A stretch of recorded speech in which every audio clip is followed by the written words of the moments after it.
Minecraft एक ऐसा game जो दुनिया भर में इमेजिनेशन और क्रिएटिविटी का सिंबल है, लेकिन इंडियन माइनक्राफ्ट सीन का सर्च इतना ज्यादा टॉक्सिक और करप्टेड हो चुका है कि उसकी वजह से पूरे इकोसिस्टम का फ्यूचर अंधेरे में दिखने लगा है। आज की इस वाली वीडियो में हम एक्सपोज करने वाले हैं इंडियन माइनक्राफ्ट कम्युनिटी के उन चेहरों को जो behind the scenes scams, abuse और मैनिपुलेशन के मास्टरमाइंड बन चुके हैं। बट बिफोर दैट आप में से 95% लोगों ने मेरे चैनल को सब्सक्राइब नहीं करा है, तो जल्दी से सब्सक्राइब कर लीजिए। इंडियन माइनक्राफ्ट कम्युनिटी का जो फ्यूचर है वो किसी स्लो पॉइजन की तरह खुद को खत्म कर रहा है। यहाँ नए क्रिएटर्स को ग्रो होने के लिए क्लीन प्लेटफॉर्म नहीं मिलता। हर जगह बस गेट कीपिंग, ग्रुपिज्म और पावर प्ले होता है। बड़े क्रिएटर्स छोटे क्रिएटर्स को क्रश कर देते हैं और एसएमपी सिर्फ एक क्लोज सर्कल बन चुकी है, जहाँ सिर्फ दोस्ती का फायदा देख के लोगों को इन्वाइट किया जाता है। एल्गोरिदम का मिसयूज किया जाता है और टॉक्सिसिटी इतनी ज्यादा हो चुकी है कि जेन्युइन टैलेंट और क्रिएटिविटी को कोई स्पेस ही नहीं मिलती। फॉर एग्जाम्पल, मैं यूट्यूब पर स्क्रॉल कर रहा था एंड उसी वक्त मेरे को एक यूट्यूब चैनल मिलता है by the name of confused RV. एंड जब उस क्रिएटर का मैंने कंटेंट देखा तो मैं एकदम दंग रह गया, बिकॉज उसकी एज मेरे से और बाकी माइनक्राफ्ट क्रिएटर से काफी ज्यादा छोटी है। बट वो स्पेशली माइनक्राफ्ट के अंदर स्टक नहीं है, वो मल्टीपल नए गेम्स ट्राई करता है एंड उसकी कमेंट्री स्किल्स आज के माइनक्राफ्ट क्रिएटर से काफी ज्यादा बेहतर है। कहीं ना कहीं उसके चैनल पे बाकी क्रिएटर से ज्यादा रीच मिलनी चाहिए। यहाँ पर माइनक्राफ्ट क्रिएटर सिर्फ दूसरों का कंटेंट उठा के चोरी करते हैं या फिर एक कंटेंट को बार बार में मिल्क करते हैं, उससे बेटर तो कंफ्यूज्ड आरवी का कंटेंट है। चलो सबसे पहले बात कर लेते हैं the dark side of kids content की। किड्स कंटेंट का मतलब होता है फन, सेफ और क्रिएटिव होना, लेकिन इंडियन माइनक्राफ्ट के कुछ क्रिएटर्स इसे एब्यूजिव, वल्गर और मेंटली करप्ट जोन के अंदर डाल दिए हैं। फॉर एग्जाम्पल, एक क्रिएटर है बाय द नेम ऑफ इम्तियानो, तो ओपनली माइनक्राफ्ट जैसी इनोसेंट गेम के अंदर बुड, लोहा और जैसे वर्ड्स का यूज करता है। अगर आप पानी में डालोगे तो पानी गर्म हो जाएगा। अभी सभी की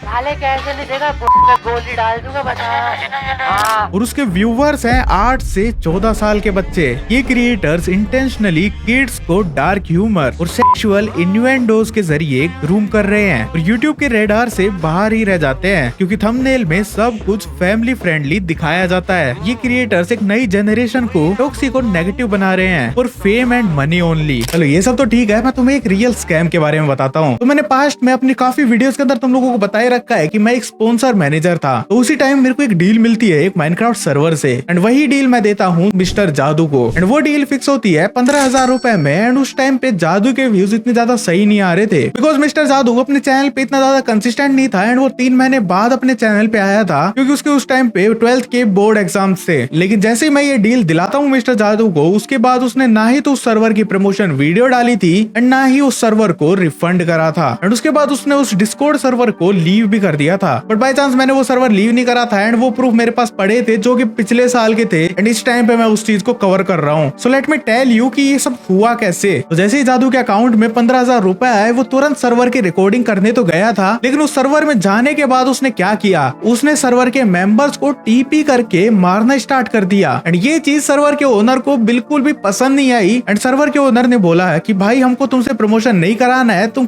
प्लीज हमारा पैसा रिटर्न कर दो। एंड उसके बाद जादू ने साफ साफ उन लोगों को मना कर दिया कि पैसा मेरे अकाउंट में आने के बाद मैं किसी को भी वापस नहीं देता हूँ। लेकिन ये एक सिंगल स्कैम नहीं था, ऐसा स्कैम उसने भाई बैटिंग के एप्स के साथ भी कर रखा था। लेकिन ये मैंने कवर करना इतना जरूरी नहीं समझा, क्योंकि बैटिंग तो खुद ही एक स्कैम है। और उसने पास्ट में बैटिंग एप से पैसा लेके एंड उनका प्रमोशन वीडियो नहीं डाला था एंड मीडिएटर्स का पैसा खा गया था, जो कि उसने वीसी पे खुद एक्सेप्ट करा था। बट उसके बाय चांस मेरे पास प्रूफ्स नहीं है। अगर वो प्रूफ्स मेरे को मिलेंगे तो मैं कम्युनिटी पोस्ट पे जरूर डाल दूंगा। बट बात करते एक जेन्युइन सर्वर की, उसने पैसे खाए थे एंड सर्वर के ओनर ने उसको काफी बार बोला था कि भाई हमको तुमसे प्रमोशन नहीं कराना है एंड तुम हमको पैसा वापस से कर दो, लेकिन जादू ने साफ साफ उन लोगों को मना कर दिया था। और इन सब चीजों से क्या होता है, स्पॉन्सर का ट्रस्ट जाता है एंड साथ ही साथ में एक प्रोफेशनलिज्म की धज्जियां उड़ जाती हैं। तो अगर कोई भी एक सर्वर ओनर ये वीडियो देख रहा है एंड वो प्रमोशन कराना चाहता है अपने माइनक्राफ्ट सर्वर का इन माइनक्राफ्ट क्रिएटर्स के साथ, तो प्लीज भाई उनको एडवांस में पेमेंट मत देना। अगर तुम स्कैम नहीं होना चाहते तो उनसे पहले प्रमोशन वीडियो बनाओ, अनलिस्टेड पर उनको पैसे दे दो। एडवांस में देना एक पागलपंती है इस टाइम पे। इसी वजह से आज इंडियन माइनक्राफ्ट में ओरिजिनलिटी मर चुकी है। सब कुछ एक कॉपी पेस्ट फैक्ट्री बन गया है। काव्स एक फॉरेन क्रिएटर, उसने एक वीडियो बनाई थी जिसका टाइटल था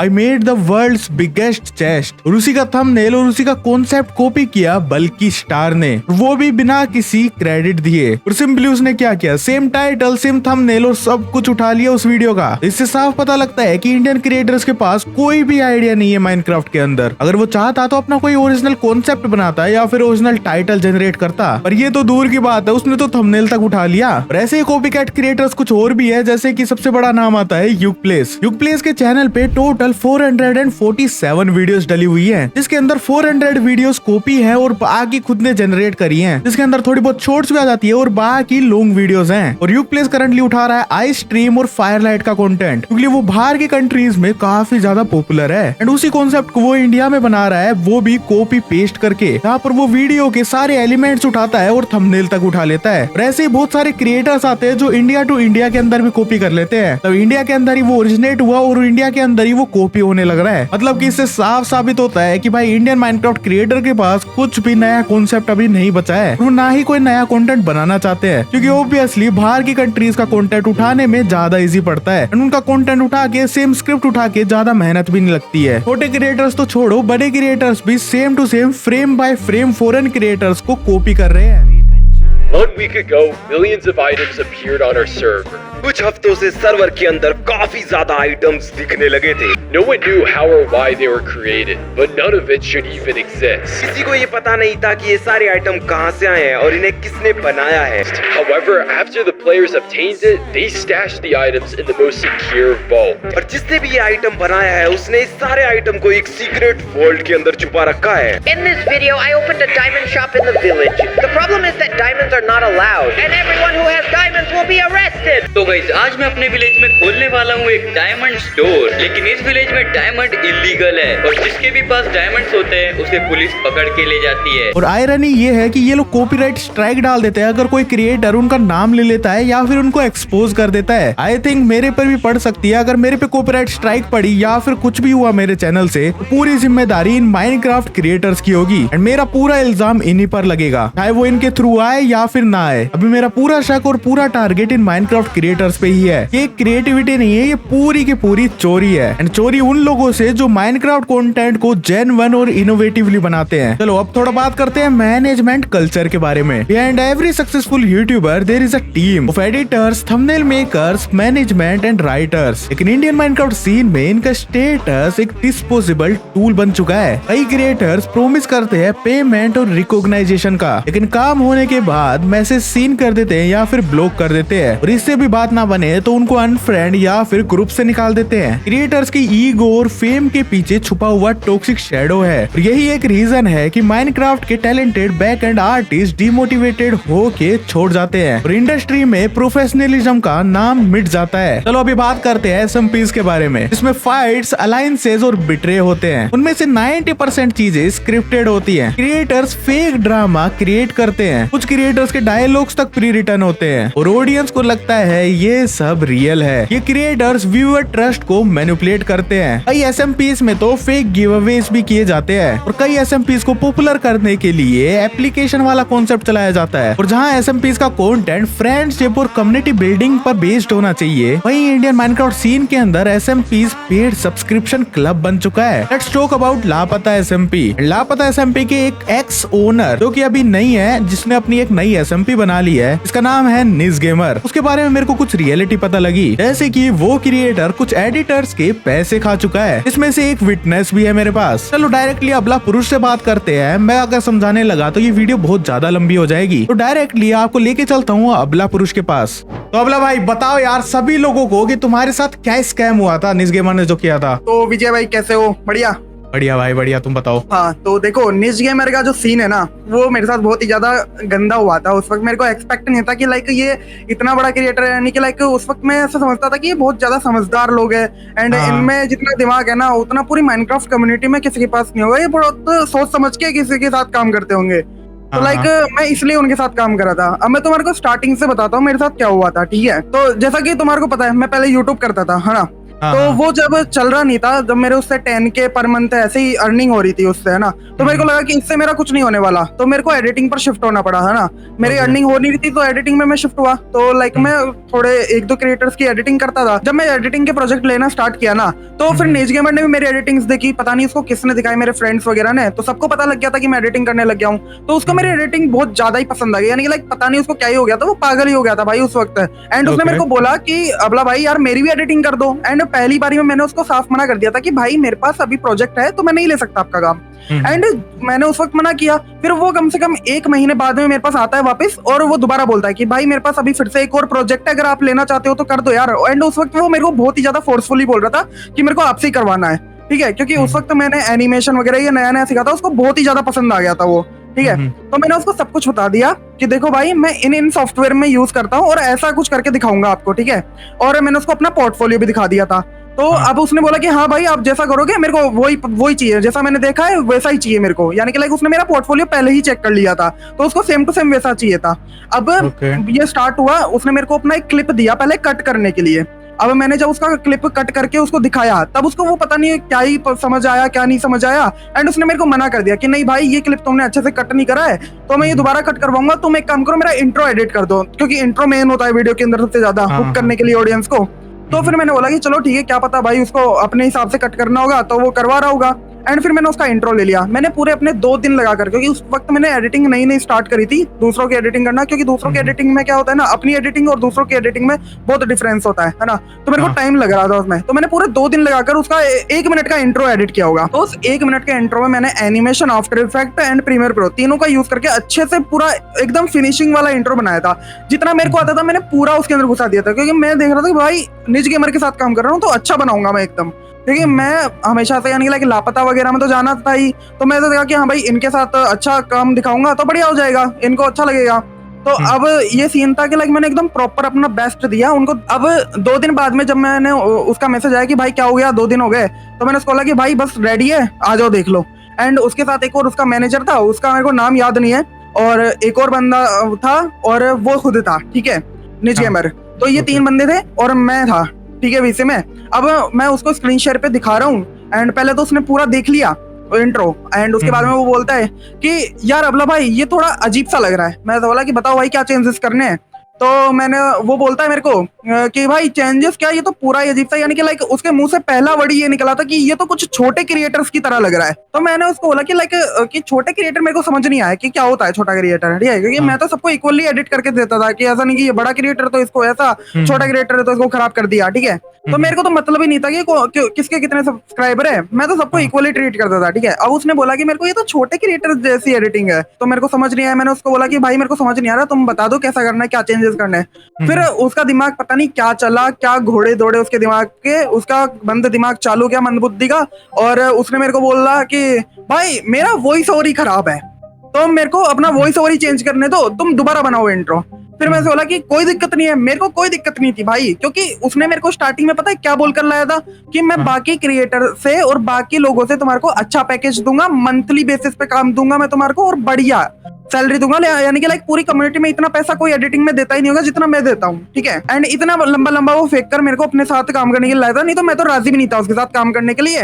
तो लाइक मेरे को कोई जरूरत नहीं थी, क्योंकि मेरे पास ऑलरेडी बहुत सारे लोग मरे जा रहे थे काम करने के लिए रियल टाइम पर, ठीक है। तो उसने मेरे को बोला कि भाई वॉइस ओवर ही चेंज करना पड़ेगा, तो तुम दूसरा इंट्रो बनाओ। मैंने उसको बोला कि ठीक है भाई मैं तो बना दूंगा, कोई दिक्कत नहीं है, लेकिन जो ये इंट्रो बनाया ना, ये जो भी मैंने बनाया, तो इसके कितने पे करोगे आप। तो बोला कि भाई देखो इसको तो मैं यूज ही नहीं करूंगा, तो लाइक मैं जिसको यूज करूंगा नहीं उसका मैं पैसे ही नहीं दूंगा। फिर मैंने उसको बोला कि भाई मेरे 2 दिन की मेहनत लगी है इसके अंदर, पूरे 2 दिन की, ठीक है। मेरा यानी लाइक कमर वगैरह सब दुखा है इसके अंदर, आगे फूट गई है मेरी उसके अंदर काम करते करते, पूरा मेरा पीसी मर चुका है रेंडरिंग पे लगा लगा के, ठीक है। तो लाइक तुम मेरे को इसका पैसा पे करोगे, ठीक है। तो बोला कि नहीं भाई देखो मैं इसका पैसा नहीं पे कर सकता, क्योंकि मैं तो ना 10 जनों से एडिट करवाऊंगा और जिसका अच्छा लगेगा उससे ये क्या बोलते हैं पैसे दूंगा, बाकी होगा क्यों दूंगा भाई मैं, क्योंकि बाकी तो मैं यूज ही नहीं कर रहा। तो विजय भाई तुम उसका एग्जांपल सुनोगे ना, तो लाइक तुम भी ऐसा सोचोगे कि भाई इतना तुच्छ विचार किसी के दिमाग में कैसे आ सकता है, ठीक है, यानी कि लाइक बहुत ही ज्यादा गलीज किस्म का विचार, ठीक है। अब मेरे मुंह से गाली निकल जाएगी भाई उसके लिए, लेकिन मैं देता नहीं हूँ गाली, ठीक है, जल्दी से किसी को। तो अब मैं तुम्हारे को बताता हूँ उसने मेरे को बोला क्या। इतने सारी बातें होने के बाद में मेरे को समझाता है कि एकदम प्यार से ठीक है, मेरे को मैनिपुलेट करने की कोशिश कर रहा है आपको कि देखो अबला भाई, अगर अपन किसी मजदूर को घर बनाने के लिए रखते हैं तो अपन उसको डेली पैसे थोड़ा ना देते हैं, घर पूरा बनने के बाद में ही तो पैसे देते हैं। तो लाइक मैं उसको समझाया कि विजय भाई, क्योंकि तुम भी राजस्थान में रहते हो, मैं भी राजस्थान में रहता हूँ, सेम तो 1-2 घंटे का डिस्टेंस है घर के अंदर, ठीक है, अपन दोनों सेम जगह पर रहते हैं। अब अगर अपन यहाँ पे देखे तो अगर अपन एक मजदूर को हायर करते हैं ना तो उसको पर डे के हिसाब से पैसे देने होते हैं। और दूसरी बात मैंने उसको समझाई कि है ना, क्या बोलते हैं भाई, एक तो ये सीन है कि वो हर दिन पैसा लेकर जाता है तुमसे, और दूसरी बात, मैं तुम्हारे यहाँ पे मजदूरी नहीं कर रहा हूँ, ठीक है, मेरे को तुम पैसे देते हो जब मैं काम करता हूँ, ठीक है, कोई मजदूरी नहीं कर रहा हूँ तुम्हारे यहाँ पर, मैं एडिटिंग करता हूँ।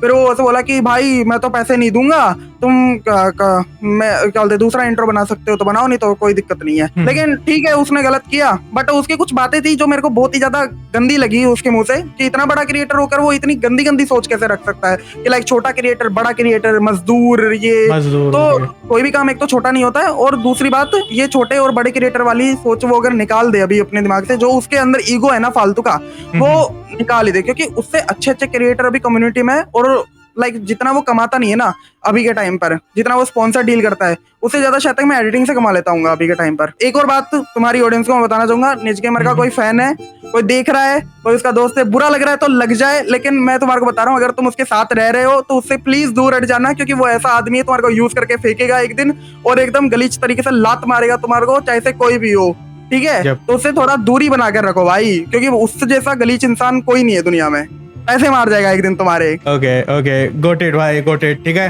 तो यही साइड थी गाइस अबला भाई के साइड से, ठीक है ना, उन्होंने पास्ट में उसके साथ वर्क करा है, एडिटिंग वर्क करा है और ये सब कुछ करा है, तो एक मेरा पॉइंट ऑफ व्यू लेना था, and I got that point of view, काफी बेटर मिल गया मेरे को। और लास्ट में मैं एक और चीज बोलना चाहूंगा कि निजगेमर और यानी लाइक जितने भी तुम्हारे ये क्रिएटर्स हैं, जो मैं यानी लाइक सभी क्रिएटर्स को पॉइंट आउट नहीं कर रहा हूँ, जैसे निजगेमर जैसे लोग और क्या बोलते हैं, कुछ लोग और रहते हैं डिस्कॉर्ड में, तो इनसे थोड़ा दूरी बना कर रखो, इनको इतना खास मत बनाओ भाई तुम कि हाँ भाई इनके लिए पागल ही हो जा रहे हो। क्योंकि देखो निजगेमर के साथ जो मेरा ये कांड हुआ था ना, जब उसके बिल्कुल एकदम क्लोज फ्रेंड ही आकर है ना मेरे पास आकर उसकी बुराइयां कर रहे थे और उसके बारे में भड़का रहे थे मेरे को, ठीक है, यानी लाइक जो उसके साथ खेलते थे, उसके साथ रहते थे, अब मैं उनका नाम नहीं लूंगा, तो वो इतने गलीच लोग होते हैं ना डिस्कॉर्ड के ऊपर, तो तुम किसी के ऊपर भरोसा नहीं कर सकते हो, यानी लाइक उसके साथ रहने वाले, उसके साथ खेलने वाले, वीडियोस बनाने वाले लोग, या मतलब कि रियल लाइफ दोस्त ही साथ नहीं देते, तो ऑनलाइन तो कौन सा ही दे देगा। वैसे भी एक एग्जांपल दे दे भाई पब्लिक को, थोड़ा सा छोटा सा हिंट, स्किन कलर या फिर कुछ और। स्किन कलर था उसका, वो है क्या बोलते हैं, sky blue. Okay got it, ठीक है, दैट्स इट भाई, दैट्स द और हिंट ये फॉर पूरा अस। ग्रुप था, ये पूरा ग्रुप है भाई, ये पूरा ग्रुप है, याद रखना। ओके गॉट इट भाई, समझ गया मैं, उम्मीद नहीं थी इस गेमर ऐसा करता है, बट यार मेरे को आज पता लगा है, तो आप लोगों को पता लग गया guys, so be aware from that type of scams.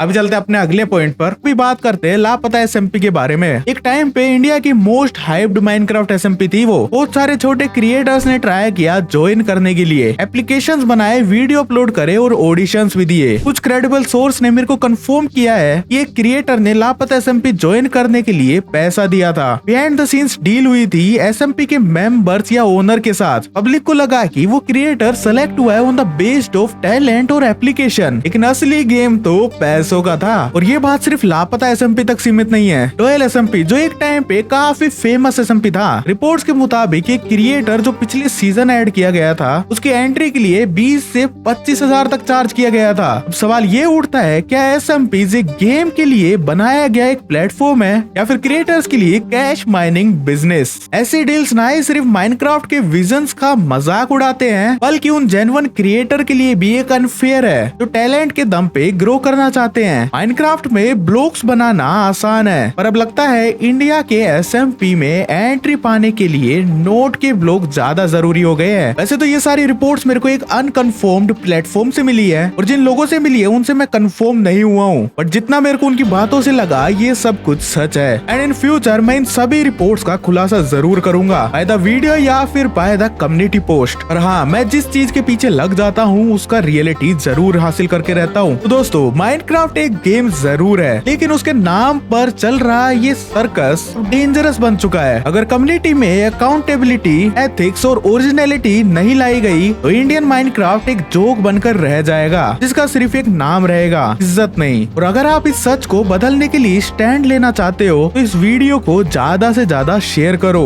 अब असली जंग सच और स्कैम के बीच है। तो तब तक के लिए मैं चलता हूँ एक अगली वीडियो बनाने के लिए। अगर आपको मजा आया तो चैनल को जरूर से सब्सक्राइब करना एंड वीडियो को जरूर लाइक करना। तो bye bye, peace out, take care, sayonara and stay healthy and stay safe.